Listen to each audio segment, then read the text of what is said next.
Hello, and welcome to Keep the Channel Open. My name is Mike Sakasagawa, and this is episode 21.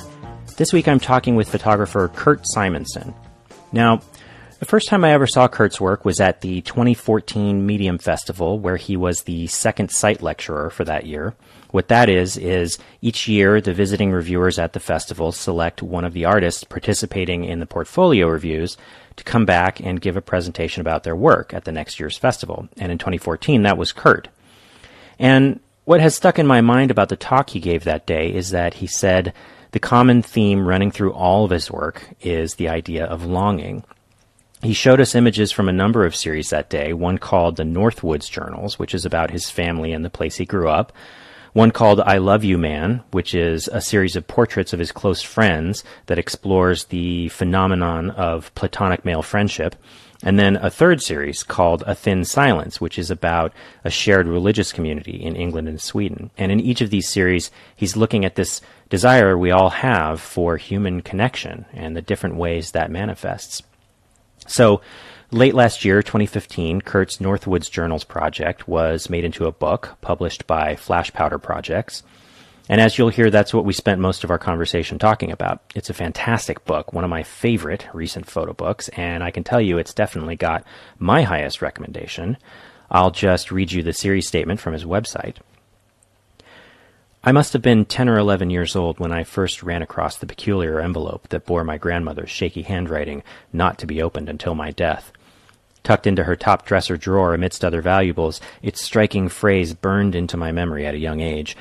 I don't know exactly when, and I don't know how often, but I know I visited the envelope numerous times, pondering what could be inside. What could be so important or tragic that it must be kept secret in this way? I left Minnesota nearly 20 years ago, and yet it has never left me. The images in this project are artifacts of the myths and memories that have distressed me, challenged me, and shaped me. There are the woods, a place of childhood adventures, and yet a place of fear, a place where things go to hide or be buried. There are the rivers and lakes, sources of both life and death in my family's story. There are the Afghan blankets, hand-crocheted by my grandmother, objects that both comfort and conceal. There are also my grandmother's Bibles, with evidence of struggles unspoken, prayers of sincere faith in a different reality. But most of all, there is that envelope. I've never been able to shake the hold that piece of paper had over me. More than just a letter, I was haunted by what it represented. Loaded with latent meaning, yet withholding its story, that envelope is my experience of growing up in Minnesota. Northwoods Journals is largely about bearing the weight of secrets, living with the tension of things unknown, and searching for a different way forward. Now, one thing, since we spent so much time talking about the book, we didn't really get a chance to talk about those other two series, I Love You Man and A Thin Silence, apart from a few mentions here and there, and that's a shame because I also think both of them are fantastic. So I'll just encourage you to take a look at them on his website, kurtsimonson.com, and I put links in the show notes for both of those. All right, now, here's my conversation with Kurt Simonson. Yeah, and you just got back from a pretty big trip just a couple weeks ago, right? I did, yeah. I got to go back to the UK, which was pretty exciting. It's like my favorite place really to go and to photograph, and I've got some good friends there, so. Mm-hmm. Was that mostly like just a personal trip, or was it sort of a working photographic kind of trip, or? Yeah, it actually was officially a research trip. My school, my art department actually helped pay for part of it in order to do some photo projects, specifically to get some progress made on the I Love You Man series. Mm. So that was pretty cool. I'm really grateful for that. Our new department chair has been really supportive of giving us more money for research. And that's great. Yeah, and she was just like, does anyone have anywhere they'd like to travel for research this summer? And I just shot my hand up right away. It's great to have support for something like that. I think it's probably pretty rare these days, and having that kind of, backing definitely helps, I think. Yeah, absolutely. I'm very grateful for it because, the other side of being a teacher is you can't really afford that sort of stuff too often if you're not getting support from the school or so. Yeah. Now you teach at Biola University, right? Right. Right. That's right. Not Loyola and not Ebola. That's always what I have to say first. Is like, oh no, you're thinking of Loyola. Yeah, no, but it is also, it's in the LA area, right? It is, yeah. It's right on the LA County, Orange County border. Okay. Yeah. And how do you find, like, do you like teaching? How's that going for you? I do actually, yeah. I really do think I'm kind of meant to be both an artist educator, and I love teaching. I think I would actually be pretty bored by other by other options, because part of what's exciting to me about it is I don't know, getting all the freshness of collaboration with the students and their ideas and their input and what they're seeing in their generation. And yeah, I don't know. It's like I feel grateful that every day I'm basically surrounded by creative people having creative conversations. I would imagine too that, being able to, talk to other people, having a teaching role would really shed a lot of light on your own process for yourself as well. Yeah, absolutely. Absolutely. Because you're just having to, I don't know, re-examine it often. And if somebody has an idea about how they want to get something done and you haven't tried it before, maybe it's a chance for you to try it. And then all of a sudden it comes into play in your own work. Mm-hmm. Yeah. Well, so just last night I was revisiting your book, which I am very pleased to own, to have been able to participate in that. And I got to just say once again, I mean, you already know this, but I really just love this book so much. Thanks. It is just a fantastic book. So this is the Northwoods Journals. Mm-hmm. And it's put out last year, right? Is that right? Yeah, it came out in November 15. Through Flash Powder Projects. Yeah. And I've just been a big fan of your work ever since I saw you speak at the Medium Festival, which would have been the year before last, I think. I think that was 2014. Yeah. And I remember, when you gave your lecture, which, correct me if I'm wrong now, you were the second site lecturer that year, is that right? Yeah. So that's the one that they invite back after having been reviewed the previous year. Mm-hmm. Yeah. So, I mean, that must have been kind of, a nice...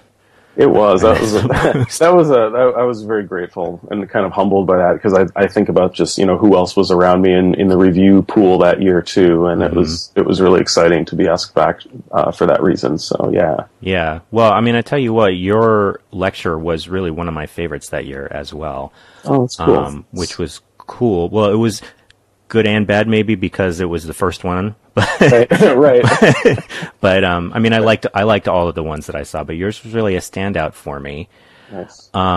Thanks. One of the things that you talked about at the time, and that I really connected with, is that you have this through line to all of your work being this idea of longing.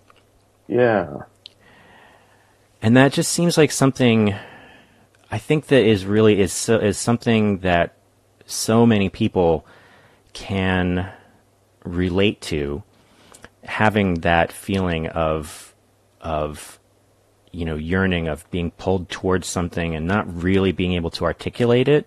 Yeah. And so having this work that speaks to that kind of an experience, I always say that one of the things about art, the power of art, is its ability to communicate and connect between two people. Because really the only way that we can't see in each other's heads, and the only way that we can really connect is through communication. And art does that in a way that's often very profound.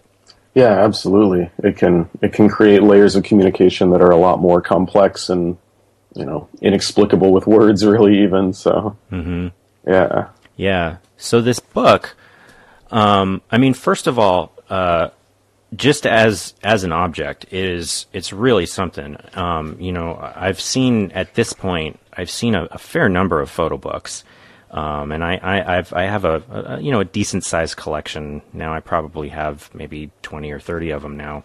Yeah.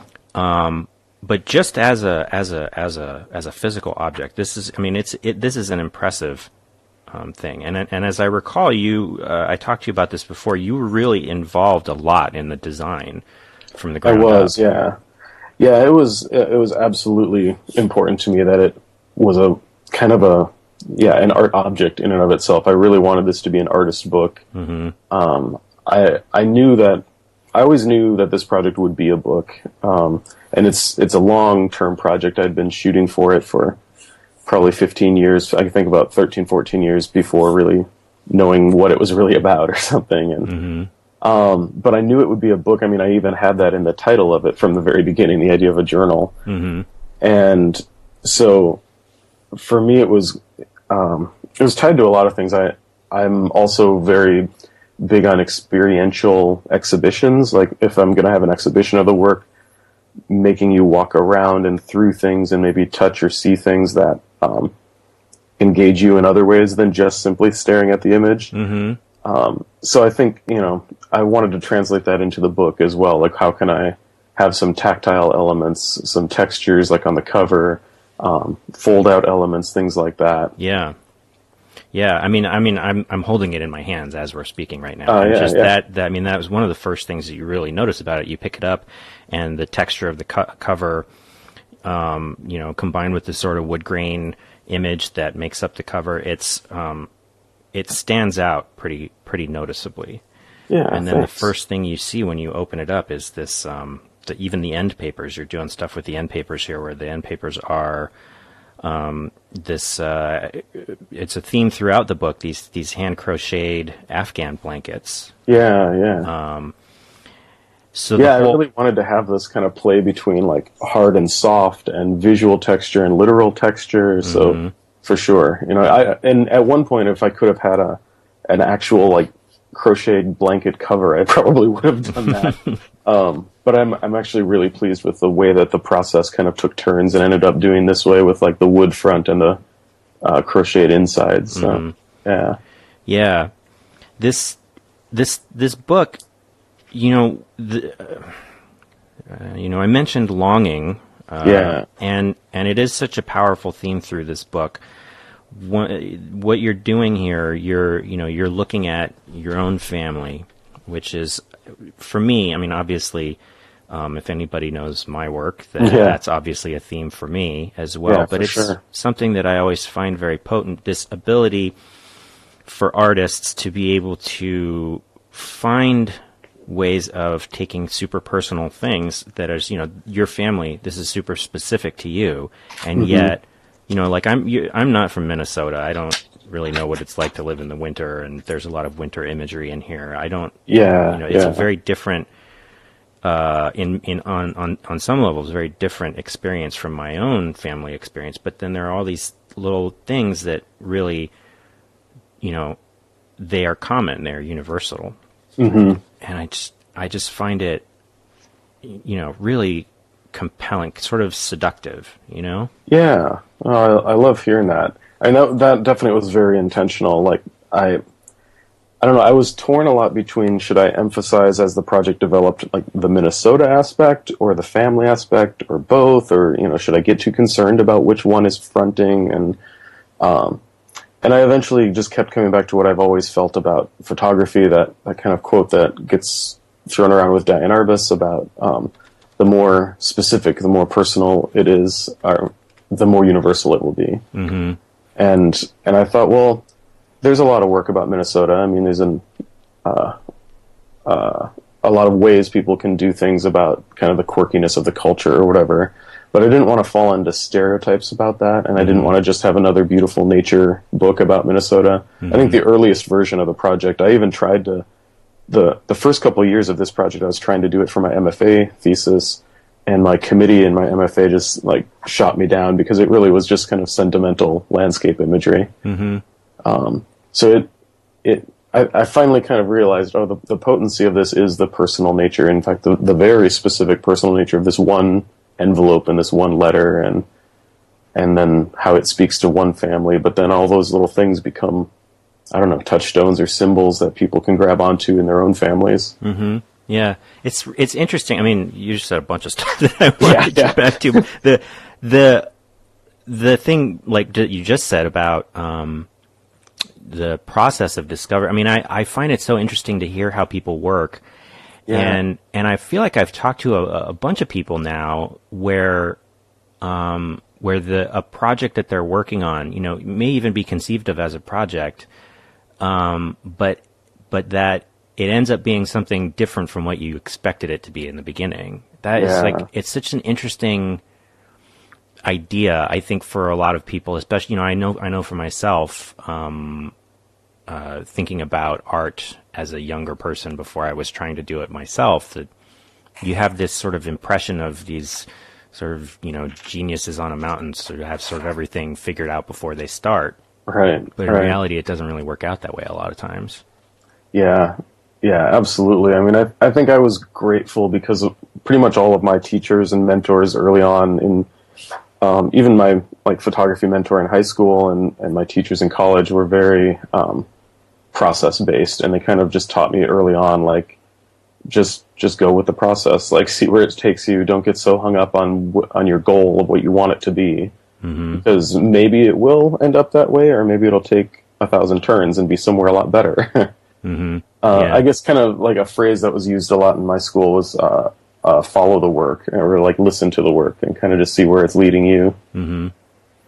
Yeah. I mean, I know for myself that has been something that in my own work has been true, and sometimes frustratingly so. Yeah. When you feel like you've put a lot of work in a certain direction and then you realize it's all wrong, you almost have to start over again. It can be kind of devastating. No, absolutely.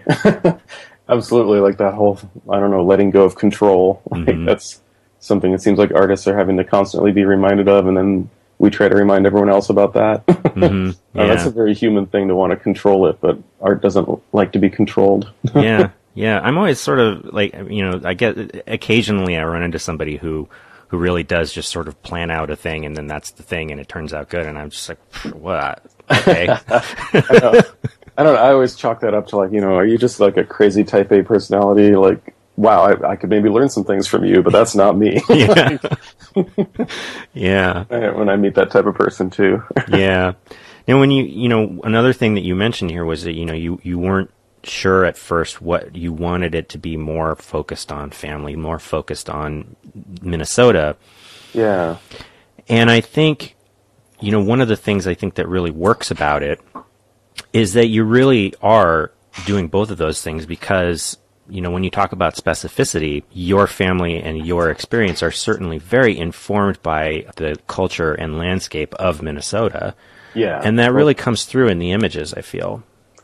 Yeah, that's absolutely right. It's like it became clear that it wasn't an either or. It really was about just the specific story of my family is completely tied to Minnesota. That's just where they've been for generations, and the general culture there has just sunk in to the way that they think, the way that I think, and then, you know, having been away from it for so long, I've lived out in California now for 20 years. I've grown very accustomed to noticing, like, when something's like, I can now, you know, have the distance to see all those differences of culture and strange specificities of Minnesotans. So yeah. I mean, and there's things in this book where it's like, there are times when it almost seems sort of like a foreign country almost. You know, there are aspects that are familiar and that bring you in, but then there are also these aspects that are a little unexpected. Like at times the images are kind of funny almost, or like some of them are funny, some of them are almost a little violent. Yeah. And some of them are very still, some of them are quiet. And I think all of that really adds to the fact that you're able to encompass so many different tones, like emotional tones, from image to image, and have it stick together, I think is, you know, that's impressive as well. Yeah, thanks. I thought about that a lot, and I think that's just another thing of process, where perhaps some of it was just that I took so long to really develop this, and I was never really in a rush to finalize the project. So maybe it's just that all of the different emotional tones of the different chapters of the project kind of got to stick around, or maybe the best of them kept, you know, rose to the surface and kept with it as the whole thing evolved. And some, you know, some were probably edited out too, but I did really want it to be about these holding together these tensions that don't necessarily make sense. Because I think that's just another big theme in a lot of my work and a lot of my life, and a lot of all of our lives probably, is that we seem to want these resolutions that and unities to things that just don't often resolve or unify. There's definitely, I mean, this idea of tension is something you're doing explicitly at several points in this book, like visually, where, you know, you might have an image that implies death, you know, and then on the next page you have an image that implies youth. There's a lot of those sort of thematic juxtapositions that happen throughout, but I think even more so, you know, the sort of central tension in the book, you know, it all comes down to this symbolic image. It's like this symbol I think of the whole project, this image of the envelope. Yeah, yeah. And how, I know in your presentation a couple years ago, you talked about Minnesota Nice, and that in itself, like, you have this fundamental tension in that, where you have, you know, people wanting to have a certain pleasantness in their affect, but that comes along with an inability to express, and that there's like this sort of tragedy to that. Yeah, absolutely. And I think that's where that image became such a potent symbol of, I don't know, even just that it's sitting on the blanket. This wasn't necessarily thought through at the time, but like the blanket being this kind of comfort and niceness and grandmotherliness, and then the idea that whatever's inside is something that just isn't right to speak, or she's not able to, or, you know, I've gone back and forth, I think, in time of like, am I angry that she was that way? Is that just culturally who she was, or was it even maybe what would you call it, like a worthy sort of propriety, a worthy privacy? Because I think maybe even that's where I've landed more recently, is like, no, you know what, there's a decency and a value in having privacy about certain things. You know, says the guy who just made a book about this, about his family. But I mean, it is something I think people are talking about right now. You know, obviously the whole thing about the internet, and people like to talk about oversharing and the youth and all that stuff. And I guess, you know, in some way, sense, our cultural values may be shifting. I don't personally see that as a bad thing, but it's certainly interesting to think about. Yeah, no, I think so. Yeah.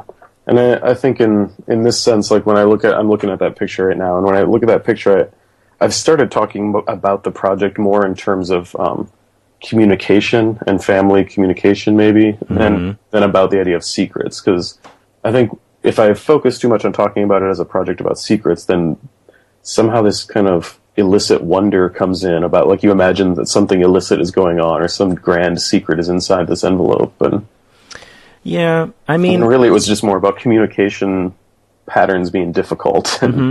Yeah, I mean, that is certainly a theme that I keep saying that word theme. I'm going to try to vary my vocabulary a little bit, but I mean, it's something that runs through the whole book about communication, and more specifically about the inability to communicate. Yeah, that, you know, whether it is this envelope, which the it's not shown in the image, but just for the listeners, the title of the photograph and what's written on the other side of it, which you can't see, is what is it? Not to be open until. Yeah, not to be open until my death. I mean, that is such a potent image, not even as a visual image, but just this idea, this concept of, here's a thing, and it is so important for me to say that I have to write it down, and I have to know that someone will read this at some point, but I cannot tell you to your face. I cannot say this to you. Yeah. And this repeats throughout the book. You have these repeated images of your grandmother's Bibles with handwritten notes throughout them, and there are these qualities to the notes, whether it is the passages that are sort of furiously underlined, or what they sort of have scrawled in the margins that you then pull out and, you know, show us more clearly, like these. I mean, it seems pretty clear, at least this is what I take away from it, that these are women who are feeling something very profound. They're having these emotions that might be big, that might be difficult to deal with, and they don't have any other way to express it except in the margins of their Bibles. And yeah, definitely. I mean, I think about that a lot, and the Bibles primarily that I used in the book belonged to my dad's mom. The envelope is my mom's mom. And I kind of intentionally allow the two to conflate together in the book so that you don't always have to know or care which one is which. It's just the idea that both of these women exactly were were haunted really by spiritual struggles, personal struggles, family struggles, and yet it was all kept kind of as an internal private conversation. It wasn't something that was shared with everybody. Mm-hmm. Yeah. And I think that's what was profound to me as I kind of reflected even back on family life, of just like, well, you know, I think we're in our time now, we're in a culture where we value vulnerability a bit more than, you know, she would have in her time. Mm-hmm. But I don't know, I've just kind of grown to see how much more healthy vulnerability is than that sort of thing was. Mm-hmm. So, I mean, I think there's this image of the sort of stoic Midwesterner. That, you know, I'm not from the Midwest, but it's actually very similar to the culture from which I descend. You know, the Japanese culture has also a real culture of stoicism and of, you know, soldiering on and absolutely, individual sacrifice, that kind of thing. That, you know, I actually was writing about that one time, where I was talking to my students about it, because I took some students to Japan twice for art history trips, mm-hmm. and I felt so at home. I was like, I get these people. Like, and I have a friend who's half Japanese. I talked to her about that. I'm like, you know, I don't know how there's that connection or what's similar maybe in the cultural traditions that allows for that, but there's a lot of the kind of front of propriety and niceness where you don't actually say what you believe. Mm-hmm.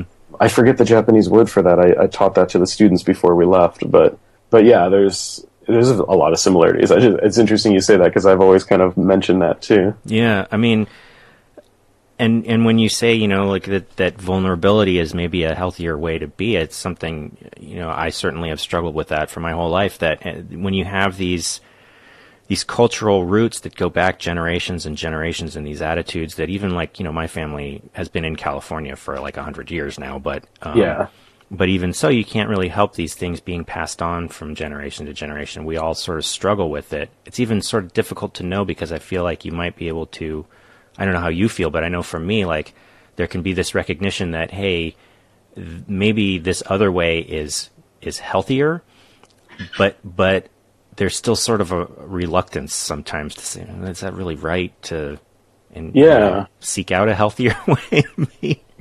Yeah, no, I think that's right. Is that there's, I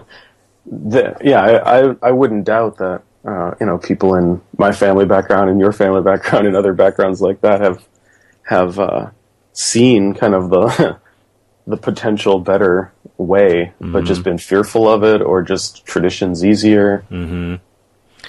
Yeah, this book, you know, I was like I said, I was just going through it again last night. I mean, I've had it for a while now, and I've come back to it several times. One of the things that I was noticing this time, in particular, you know, because I'm now thinking a lot about how to sequence a project, how to develop a narrative, especially one that may not be like super obvious as a narrative, like sort of more oblique, which is mm-hmm. something I think a lot of visual artists and photo books like to do. Yeah. One of the things that I find really fascinating about this is specifically your choices of first and last images. When I thought about this book originally, you know, the ones that really stand out to me, like, you know, the image of the envelope is like the hero image of the whole project, and so that one obviously stays in my mind. Yeah. The first and last images may not be the ones that are specifically the most memorable, but they're first and last they weren't ones that stuck in my mind at first, but now when I think about it, your first image here is this sort of winter image of these barren winter trees. Mm-hmm. Your last image is of, I assume he's like a cousin or something. He looks like a young teen or a tween boy. Yeah. Yeah, it's my nephew. It's Mikey. It's the kid who's on the truck earlier in the book in that other image. Yeah, and that's interesting because the Mikey on the truck is another one of those images that, you know, it stands out in my mind. It's one that I can call to mind very easily.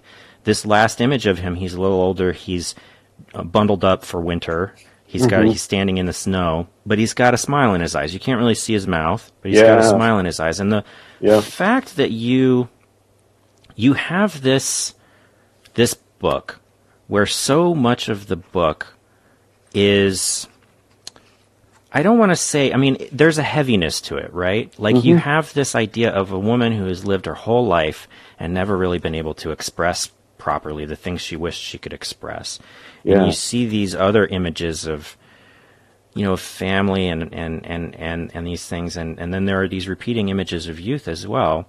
The fact that you start with a sort of bleaker, cold image and you end with another image where, you know, he's standing in the cold. It's obviously a cold outdoor scene, but the light is a little warmer and he's got a smile in his eyes. It's a very hopeful image to end on. And I was really thinking about that. It really struck me that the emotional arc of the whole book is one that does end up bending a little more hopeful. Yeah, honestly, that really surprised me too. Like, I didn't expect that. Like, I think that's part of the process that we were talking about earlier, is like, I kind of just followed the work and where it would lead me. And I was grateful to have a lot of space and a lot of free reign from Flash Proto projects from David Bram and Jennifer Schwartz to like, let this thing develop. And they were patient with me as I went through 5 to 20 different sequences, you know.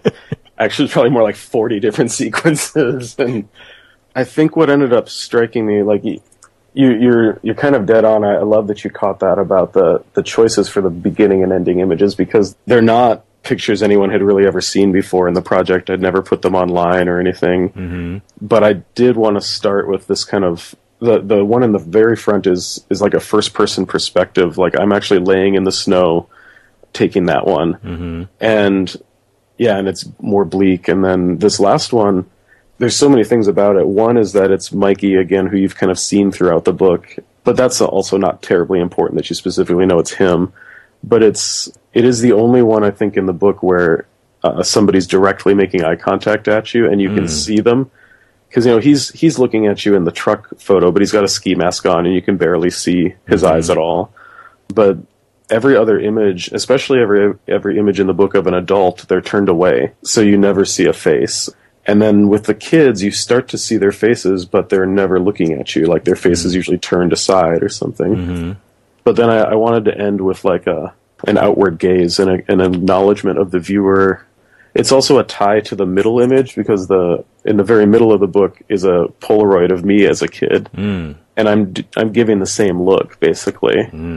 So it's like a direct tie to this idea that he's a little self-portrait stand-in for me. Yeah, I've been thinking about that last image a lot since yesterday, and there's just so much packed in it. You know, one of the things that I really love about having engaged with photography more since I've been doing it, you know, I didn't go to art school, which is something that I apparently need to tell every single guest on this podcast. Yes, you don't have to say it. Don't apologize.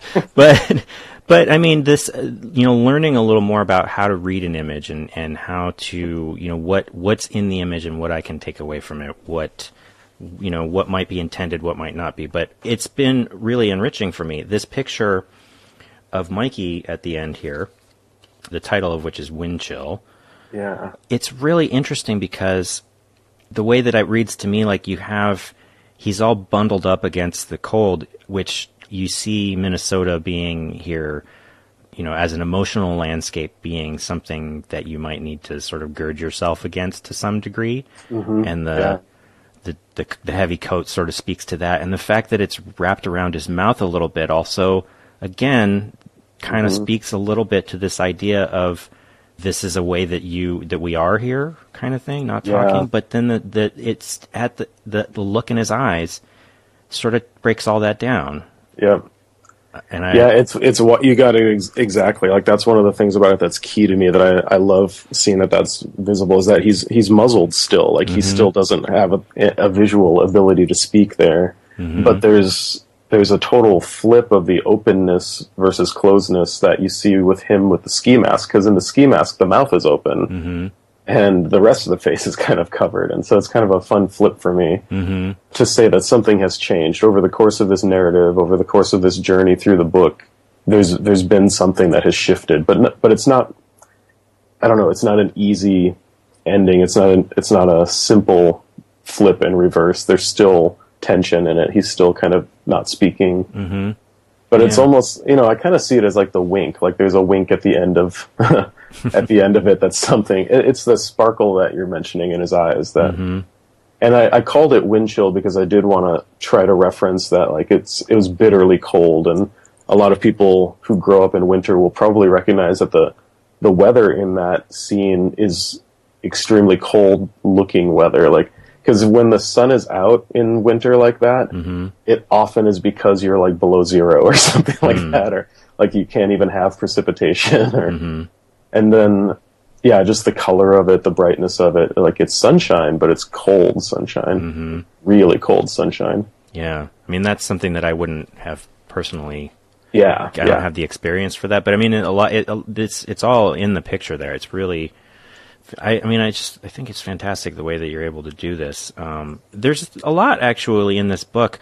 I mean, geez, we're like half an hour in, and you have other bodies of work that I would also love to talk about. Maybe we won't have time to get into them in detail, but like, sure. I actually, I think that you had a Kickstarter for this.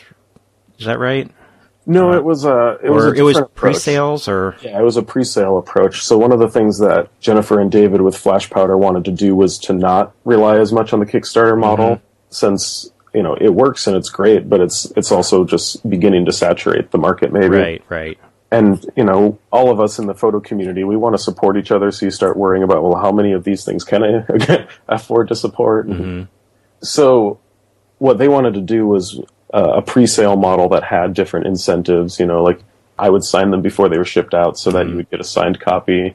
You could order a print with it, those sort of things. Yeah. So I think the pre-sale went on for about, I want to say it was like 3 or 4 months before the book came out. Yeah. I mean, the reason that I brought that up is just because I have one of those prints that came through that. And I was really pleased to be able to help.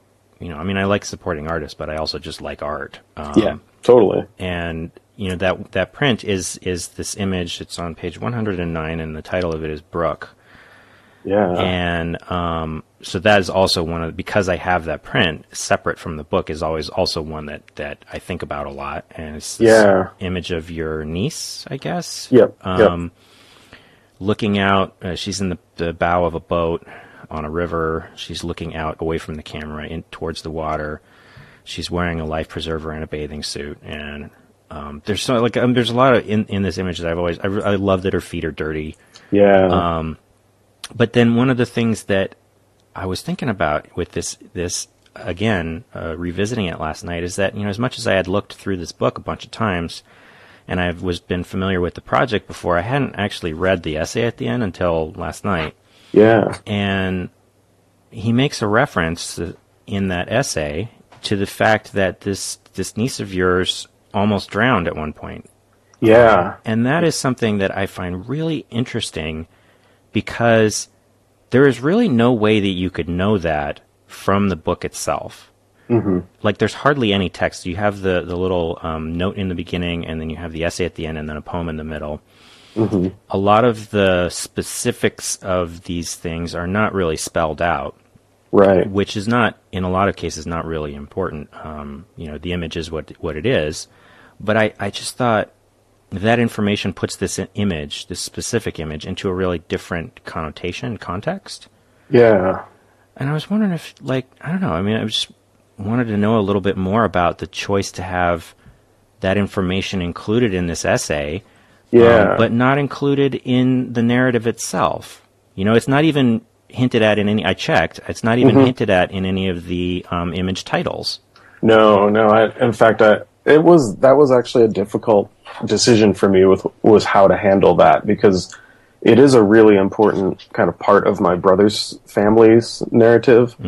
It's a loaded part of this picture, because this is such a. It adds a lot of tension into this picture that is otherwise really beautiful and really summery. And so, but it also, to me, it is in the image in that big clunky life preserver that she's wearing.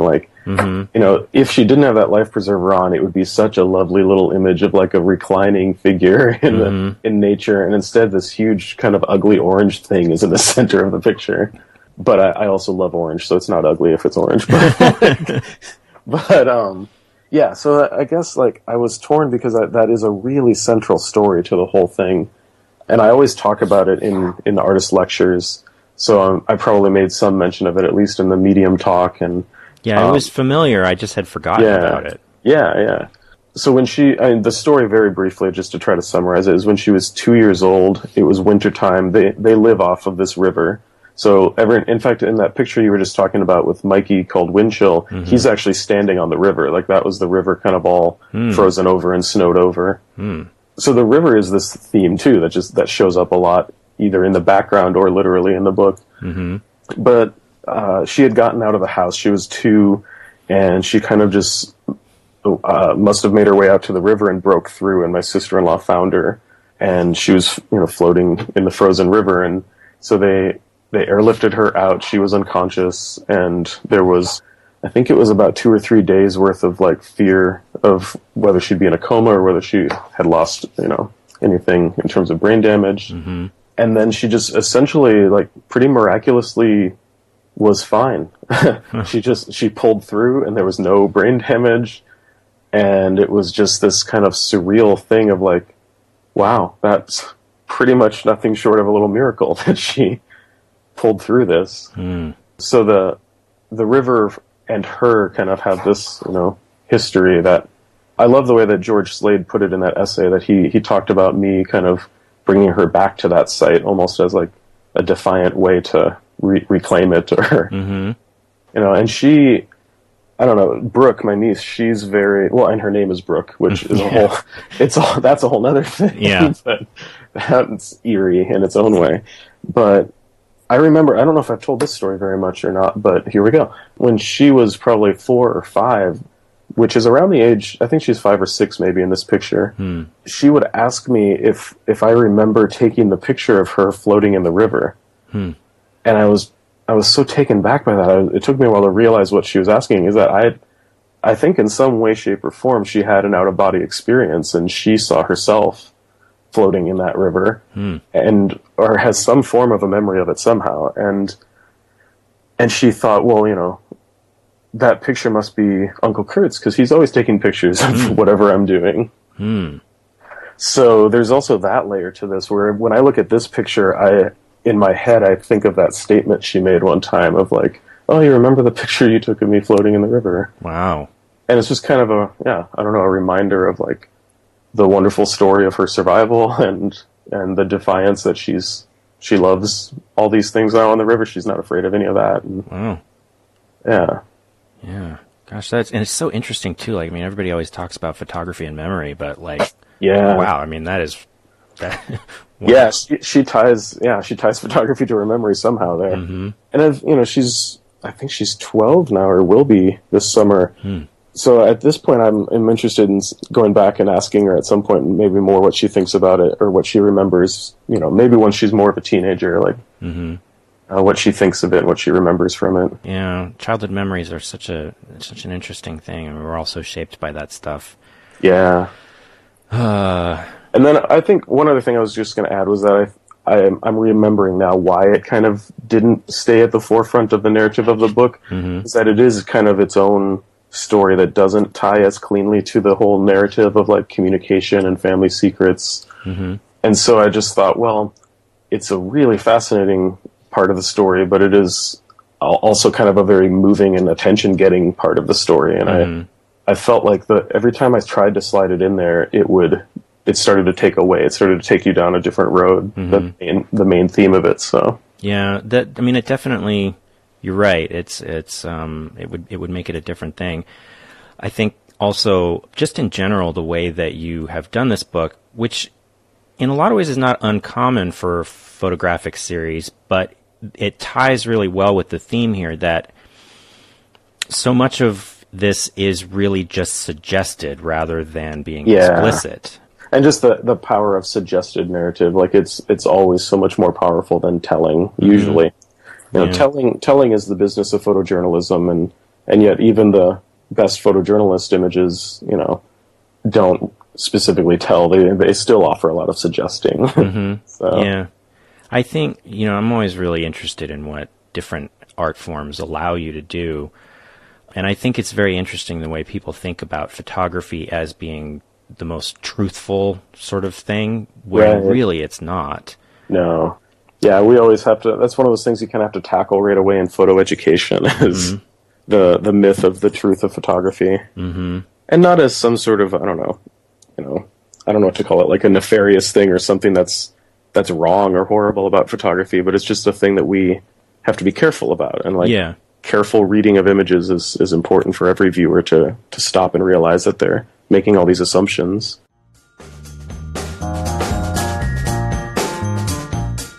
For the second segment, I always ask my guests to bring a topic of their own. To be able to talk about whatever it is that's on their mind. So what are you thinking about? Well, I think, even when you and I were chatting about this earlier, I started shifting around in what I wanted to talk about. But I guess what's at the forefront of my mind today is the idea of community. Because that is also a theme that ties throughout my projects. And that'll get us talking about I Love You Man a little bit, probably. But and A Thin Silence, too. Community. Well, yeah, absolutely. Yeah, so I guess I'm interested in a lot of things about it in relationship specifically to like this conversation. I'm intrigued by, I don't know, just our need for community, but how difficult it is sometimes to connect and find the people that are your tribe or your family. And I mean, I was even pondering how like you and I met through Medium, which is one of these festivals that have become a really great way to meet each other and to get to know other people in the community, in the photo community.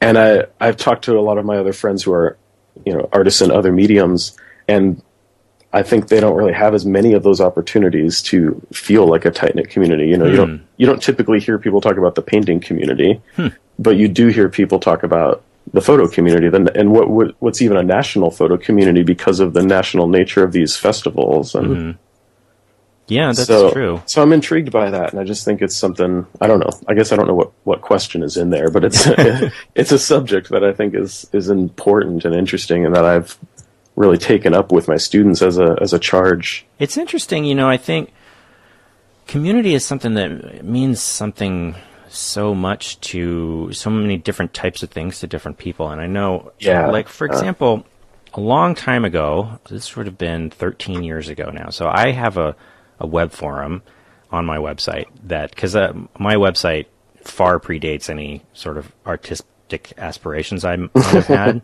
Yeah. And I have this web forum, and it's been in continuous, use since 2003. Okay. And it's interesting because when that first got started, we had a lot of conversations about community and about. I don't actively moderate that forum anymore; it sort of chugs along without me. But at the time, I was very heavily involved day to day. And we had a lot of conversations about what we wanted the community to be and whether things that people were doing were good or bad for the community. It's interesting because I think like there's this push and pull when you talk about community between, everybody has this innate desire to belong, but also everybody has this innate desire to individuate. Yeah. And the different people that I talked to on that forum, would react to these conversations in really different ways. Like some people were all about like, yes, let's do this thing. Let's talk about what our community is. Let's talk about how we can support the community and support each other. And other people really pushed back and were like, to them, the idea of community was really this sort of oppressive idea. Yeah. And I mean, I think in both of those aspects are sort of present in your work as well. Yeah. Well, I think with so many things, what that makes me think of is just that everything's always like a both and. Everything's kind of, it's never an either or. And so, but we all want to make everything either or, as it's easier for us in our heads, I think. But I mean, I think about like community versus individual and things like that. And it just, I don't know, as you were speaking, some things going through my head were just the idea of like, if you're in a one-on-one relationship with someone and you're not individuating, then you end up with codependency, and that's unhealthy. And if you're in a community that isn't respecting individuals as well, then you end up with like a cult or a group of people that just have inward speak and don't make sense to anyone outside of the group. And so it's like there's always a danger. But if you're too individual, you're at risk of isolation and pride, and even just being delusional because you're not in touch with everyone else. Yeah. Yeah, it's been really fascinating to me, to sort of become part of this photographic community. It was interesting, too, you said there isn't really a painting community. I think that's true, although one of the things I've found really interesting is how much of, not painting per se, but I do feel like there's sort of a more general arts community that is sort of separate from, like, photo is sort of its own thing, and then, like, all of the other visual arts sort of get lumped together, which I think is kind of strange but also fascinating.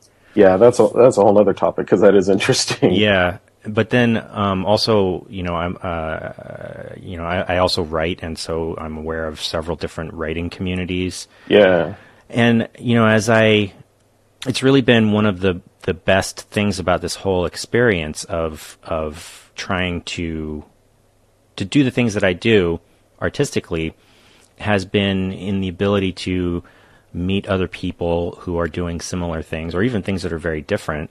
Mm-hmm. And the ways that people are surprisingly supportive of, like, total strangers, which is always something I've been very impressed by. Yeah. It's funny because photo in particular, I feel like photography has a real sort of dichotomy when it comes to the photo community, where you have, on the one hand, people being, especially on the internet, people can be extremely dogmatic and scream at each other about things as much as film versus digital, or exposure techniques, or is this a photograph, or should photographs ever have text, and, like, can have these really bitter arguments about it. But at the same time, you see these people just doing these surprisingly, like, breathtakingly selfless things, and supporting each other and reaching out and connecting. I just find that fascinating. Yeah, it's kind of, I don't know, that's making me think of something that I talk to my students about a lot, because the students are often, anxious about how am I going to get out there in the art world? How am I going to fit in the art world or in the photo community? And like I said, that's an interesting thing, that those are separated often. Mm-hmm. But I mean, it does kind of seem like in many circumstances, the key is you just don't be an asshole. Like, if you're like, a good person who's interested in other people genuinely, not just in how you can use them or something, like, those are the people that you want to be around. And then those people, I think, become pillars of the community, so to speak. And I think, I don't know, that's just so important. I mean, obviously you have to do good work too, and nobody's going to pay too much attention to you if your work isn't worthwhile, but still they'll pay more attention to you if you're kind and, and thoughtful and generous about it then. Yeah. I remember recently hearing somebody was talking about how they really hate how so much you have to sort of sell yourself, your image, instead of just your work speaking. Yeah. And I just find that most of the people who complain about that kind of thing are kind of jerks, And it's like, well, maybe that's why nobody likes you, because you're a jerk, and not because your work is bad or whatever. But, well, also a lot of the people that complain about that kind of thing, their work is not fantastic. Right. So, but yeah, I mean, that's true. Like, that is something we all do have to think about, marketing and putting ourselves out there. But I think when you're overly worried about it, it's a self-focused thing. You're spinning on yourself again instead of thinking about others. And yeah, it's really a fascinating thing because, like I was saying before, like, art, really the powerful thing for me about art is that it forges these connections between people that can't really exist in any other way. That for me, that art is inherently a conversation, and so that's why for me, like, I know other people have different feelings about this, but for me, a piece is not complete if I just stick it in a drawer. It's not complete if nobody ever sees it. Yeah, totally. And so you have this thing where you can have these people make these things that are incredibly empathetic and incredibly connective. At the same time, some of these people that are doing this work, you also have this stereotype of sort of artistic ego and competition and stuff, that those two ideas are so at odds with each other. It's just wild to me. Yeah, I mean, I think it seems like there are times that I think I mostly agree with you that that artwork is a communication with other people, and and there's times that we make things that are very much for ourselves, and I think it's important to make work that's just for you, but but oftentimes, I don't know, it's been important for me to see that more as personal art therapy, or just doing work that needed to be done for my own kind of exercising of the ideas. Or I think when I think about stuff that's meant to be put out there and seen, I want it to be a generous communication with others. I want it to be a conversation, you know. And I don't know, maybe there's something in there. I guess that's just where my head was going, was that maybe some of that stuff that is frustrating to look at, or stuff that is hard to get through, might just be very self-focused work from somebody that was probably best to be kept to themselves. Or I don't know, you know. Yeah. I mean, that is something about, I think, you know, certainly your work, and a lot of the work that I really admire and that really speaks to me is, as you put it, it's generous. It's a generous communication. And that can be a really difficult thing to do, I think. You know, you talked about vulnerability before. Yeah. That is, I mean, if vulnerability were easy, we probably wouldn't call it that. Right. By its nature, by needing to call it something like that. Mm-hmm. Yeah, and it just really is difficult, and it's the sort of thing that I think there's no way around it but to risk and to just dive in. You know, and I don't think that, you know, I guess we were talking about this earlier with, like, my grandmother's secrets in the envelope and stuff. Like, there certainly are things that are important to be private, and there's certain things that probably don't need to be said to other people, and it's for their better good that they're not said. And but I'd say, for the most part, like, the risk of vulnerability, it just pays off. It has in my life, it seems like, to have decided to live that way, to kind of purpose myself to be a vulnerable person. And to the point now, it's just second nature. Like, I can't help my work being very personal, and I know some people don't like personal work, and so that's fine. That's all right with me too. Yeah. But, you know, I know, you know, we've kind of found each other as friends based on personal work, and a lot of the people we admire are that way too. And yeah, absolutely. Yeah. I think, you know, it's one of these things where I feel like there are a lot of sort of, members of the old guard that want to see current art trends as being sort of self-focused and narcissistic. Yeah. And I really strongly disagree with that. Yep. And I think a lot of it has to do with intention, and it has to do with, like, why are we telling these stories? Right. Because there are definitely things that I've done artistically or as a writer that, in retrospect, you know, I did these things when I was sort of at a low point, and I realized later that when I put these things out there, I was really looking for validation, or for somebody to sort of help me in some way, you know, which is a really different thing than what I'm doing with my photography now, even though it might be a sort of similar, like, the work might not even look that different. But and the thing that I'm talking about might not be that different, but it's more the intention. It's really less about, I'm sharing this because I want you to validate how I feel, or I want you to try to make me feel better, and more about, I'm making this because this is the way that I feel. And I think you might feel this way too, and so we can feel that way together, and we can, and hopefully that will make both you and me both feel a little bit better.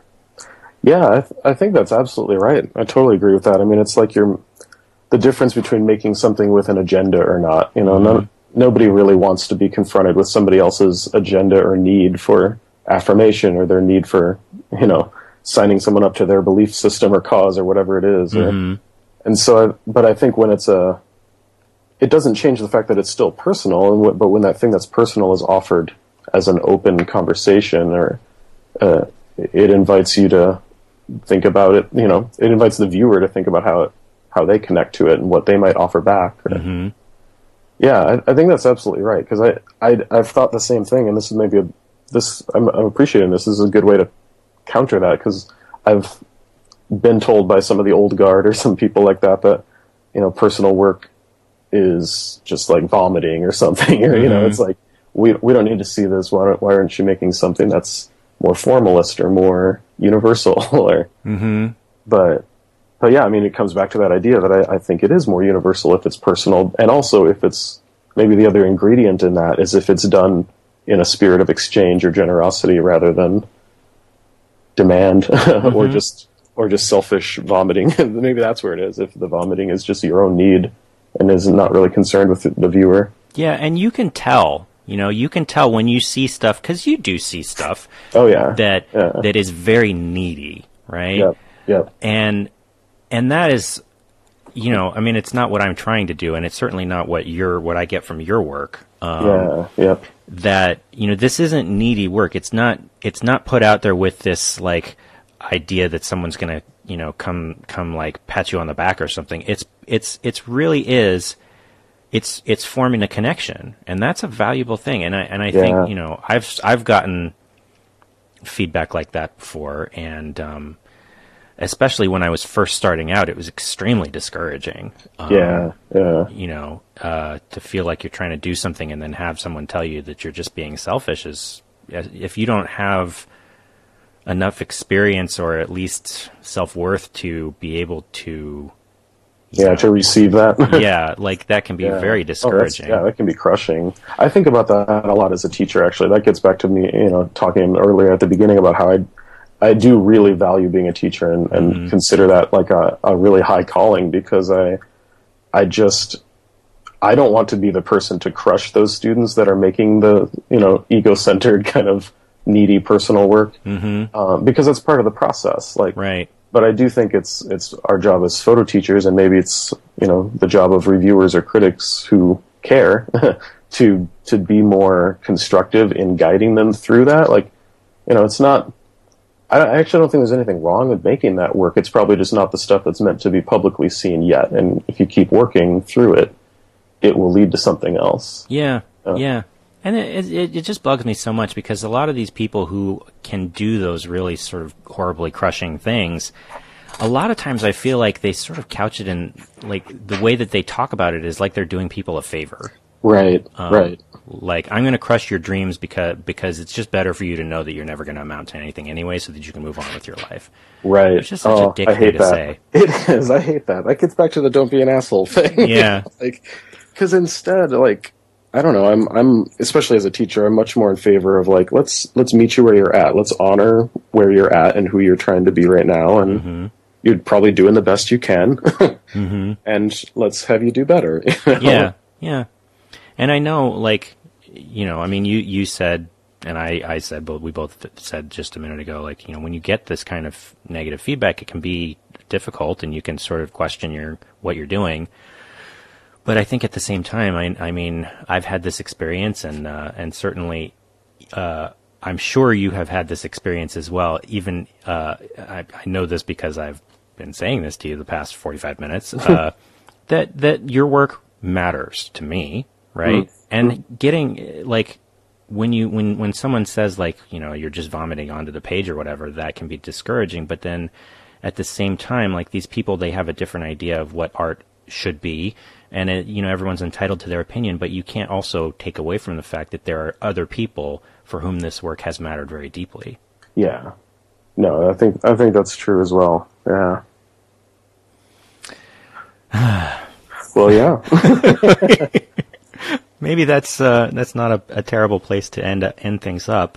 Yeah. I do wish we'd had more time to talk about your other work. Maybe I'll have you on again someday. Yeah. I mean, you've got so much great work. Thank you. And I'm really excited to see where it's all going. Thank you. Yeah. And I really appreciate you taking the time and talking with me. So thank you very much. No, I appreciate it. I appreciate what you're doing with this podcast and with your own ways of community building with all of us. So thanks. Yeah. Okay, so that was my conversation with Kurt Simonson. Now, I mentioned at the top of the show that I highly recommend this book, and if you would like to own a copy, you can buy one directly from Kurt. They are $50. And let me just say that is an excellent price for a small edition book like this, not to mention that it is just a wonderful art object. You can order one by sending an email to Kurt at kurtsimonson@gmail.com. That's KurtSimonson@gmail.com, and I urge you to go get one while they last. And that is our show. If you would like to get in touch with me, I would love to talk with you, answer any questions you have. You can send me email at podcast@keepthechannelopen.com. You can also find me and the show on Twitter at ChannelOpenPod or on Facebook at facebook.com/keepthechanneleopen. You can keep up to date on the show by subscribing via iTunes, Stitcher, SoundCloud, or your favorite podcast app. And if you have a minute and would like to help out the show, the best way to do that right now is to leave a review on iTunes, even just a sentence or two. It doesn't have to be anything fancy. Or even just tell a friend. That's always much appreciated as well. Our theme music is by Poddington Bear. You can find more of his music available for licensing at soundofpicture.com. Next time, I'll be talking with writer Esme Weijun Wang, so be sure to come on back for that one. And until then, remember, keep the channel open.